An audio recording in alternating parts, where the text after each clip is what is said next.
বান্দরবান আসতেছি আমি 20 তারিখ, কেওক্রাডং যাব ফার্স্টে, তারপর থানচি যাব, তারপর যদি টাইম পাই তাহলে কক্সের দিকে যাব। অলওয়েজ বিজি থাকি অফিস নিয়ে সারাক্ষণ, তো যেতে পারি না। পাহাড়ের জিনিসটা না লাইক ফিলই অন্যরকম, আসলে যে গেছে শুধু সেই বুঝবে যে পাহাড়ের ফিলটা আসলে কি। বৃষ্টি, ঝর্ণা, সাডেন ওয়েদার চেঞ্জেস, মেঘ এসে থাকে, মেঘের ভিতর দিয়ে বাইক চালায়, মেঘের ভিতর বসে বসে মানুষ খাবার খায়, আর রাস্তাগুলা আঁকা বাঁকা রাস্তা, কর্নার করা যায়, জটিল কর্নার করা যায়।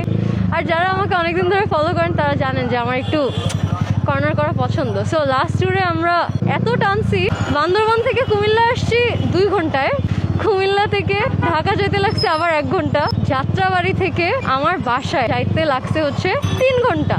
মানে বান্দরবান থেকে কুমিল্লা আসলাম 2 ঘন্টায়, আর যাত্রাবাড়ি থেকে বাসায় যেতে লাগতেছে হচ্ছে 3 ঘন্টা। কি একটা আজব টাইপের কাহিনী।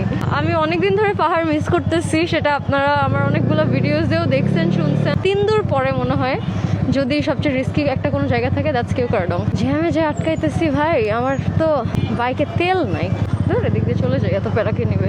এক্সস্ট লাগাইলে হর্ন দেওয়া লাগে না, এমনি সরে যায় সবাই। আসলে ম্যাক্সিমাম পোলাপান এক্সস্ট নিয়ে এত আজে বাজে কাজ করে রাখছে এই পর্যন্ত যে এক্সস্টের আওয়াজ শুনলে মানুষ এমনি ভয় পেয়ে যায় যে আয় হায় এসে মনে হয় এখনই মেরে দিবে। But that's not the fact, right? I mean, I know আমি একটু মাঝে মাঝে টানাটানি করি, বাট আলহামদুলিল্লাহ very calculative, very careful, and হচ্ছে সেফটিটা আমি অলওয়েজ মেনটেন করি, কারণ আমার ফ্যামিলি আমার কাছে অনেক ইম্পর্টেন্ট। আমি আমার ফ্যামিলির হিউজ পরিমাণ রেসপন্সিবিলিটি মেনটেন করতেছি রাইট নাও। সো আল্লাহ না করুক, আমি চাই না যে আমার কোনো কিছু হোক। পাহাড়ে ইনশাআল্লাহ দেখা হবে, কেউ যদি ওখানে থাকেন তাহলে সেখানেও দেখা হবে। লাস্ট টাইম কেওক্রাডং যখন যাচ্ছিলাম তখন তো ড্রোন শটস নিতে পারি নাই, ওই যে আর্মি আমাদের ড্রোন রেখে দিছিল লাস্ট টাইম। বাট এবার আমরা ইনশাআল্লাহ আর রাখতে দিব না, এবার আমরা আমাদের প্রপার শটসগুলো নিয়ে আসবো, আপনাদেরকেও দেখাবো। সো আমি চাই যে আমার থ্রু, আমার ভিডিওসের থ্রু আপনারাও এক্সপিরিয়েন্স করেন পাহাড়টাকে। যারা এখনো যান নাই তারা এক্সপিরিয়েন্স করেন, যারা গিয়ে আসছেন তারা আবার দেখেন, আপনাদের মনে আবার ইচ্ছা জাগুক যে পাহাড়ে যাব। Because no matter what anybody says, there is nothing better than mountains, like literally nothing. I love mountains. রাতের বেলা এখন অনেক ট্রাফিক হবে, সার্জেন্ট ধরলে না, সার্জেন্টের হাতে পড়বো না, আমি বের হয়ে যাই জলদি জলদি। আমি যে আগে ঘুরে আসছি, মানে এত ট্যুর দিয়ে আসছি, আমার লাইসেন্সও ছিল না, রেজিস্ট্রেশনও ছিল না। আমি যে মাঝখানে দেশের বাইরে ছিলাম না, এনআইডি করা হয় নাই। এনআইডি ছাড়া হচ্ছে গিয়ে লাইসেন্স, বাইকের রেজিস্ট্রেশন হবে না। বাইকটা পারচেস করছি আমার পাসপোর্ট দিয়ে, বাট দেন রেজিস্টার করতে পারতেছিলাম না। অ্যান্ড আমি এইভাবেই সাজেক, বান্দরবান, চিরাং যা আছে সব কিছু ঘুরে আসছি, এইভাবেই কিভাবে যেন ঘুরে আসছি আল্লাহর রহমতে আলহামদুলিল্লাহ। মেবি কপালে ছিল যে জায়গাগুলো আমি দেখতে পাবো, এর জন্য ঘুরে আসতে পারছি আলহামদুলিল্লাহ। পরে গিয়ে আমি লাইসেন্স বানাইছি, বাইক রেজিস্টার করছি, পেন্টেন্ট করলাম, ভালো হয়েছে পরে দিয়ে। আপনারা মনে হয় অনেকে চিন্তা করেন যে আমার বাসা মনে হয় উত্তরার দিকে, বিকজ আপনারা আমাকে ওই এয়ারপোর্ট রোডে প্রায় সময় দেখেন।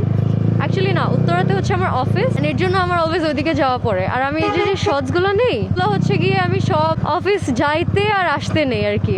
আর আমার অফিসের টাইমিং আসলে ঠিক নেই, আমরা হচ্ছে কয়েকটা দেশের সাথে কাজ করি তো, like US, UK, Canada, Australia. So আমার অফিসের টাইমিংয়ের ঠিক নাই। আমার অনেক সময় দিনে অফিস করতে হয়, অনেক সময় সন্ধ্যায় করতে হয়, অনেক সময় রাতে করতে হয়, ডিপেন্ডস অন দ্য প্রজেক্ট, যে কোন প্রজেক্ট নিয়ে আমি কাজ করতেছি।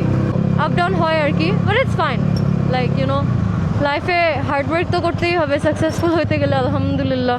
এইভাবেই বাবা মা সবসময় বড় করছে আমাকে, বুঝায় যে ইউনো কীভাবে কী করবা, অ্যান্ড একা চলাফেরা শিখাইছে ওইভাবে। অনেকে চিন্তা করে যে না একা চলা ভালো না, এটা না সেটা না, but for real at the end of the day লাইফে আপনার জন্য আপনি ছাড়া কেউই থাকবে না। সো একা চলা শিখতে হবে, আপনি ছেলে হন আর আপনি মেয়ে হন। হইতে পারে গ্রামের দিকে সিচুয়েশনগুলো স্টিল ডিফারেন্ট, বাট আমি ঢাকাতে জন্ম হয়েছি, অ্যান্ড ঢাকা দেখে দেখে বড় হয়েছি, অ্যান্ড আই নো যে এই শহরে থাকতে গেলে, এই দেশে থাকতে গেলে ফাইট করতে জানতে হবে। ফাইট করতে না জানলে একা চলাফেরা করেও কুলাইতে পারবো না, কারণ দেশের যে অবস্থা, 2 দিন পর পর যা হচ্ছে, আল্লাহ মাফ করুক, কারোর সাথে এরকম না হোক, আল্লাহ সবার উপর রহমত দান করুক, হেদায়েত দান করুক, কারো এই কষ্টগুলো করতে না হোক। অনেকে আমাকে অনেক সময় বকাবকি করেন গ্যাপ মারার কারণে। আই নো গ্যাপ মারা উচিত না, but see I am very calculative আলহামদুলিল্লাহ। বাকিটা আমি আল্লাহর উপর ছেড়ে দিচ্ছি, যা হবে দেখা যাবে ইনশাআল্লাহ। আল্লাহ ভরসা, আল্লাহর উপর অনেক বিশ্বাস আছে। সো ইনশাআল্লাহ চলেন ক্যামেরাতেও চার্জ নাই এখন, সো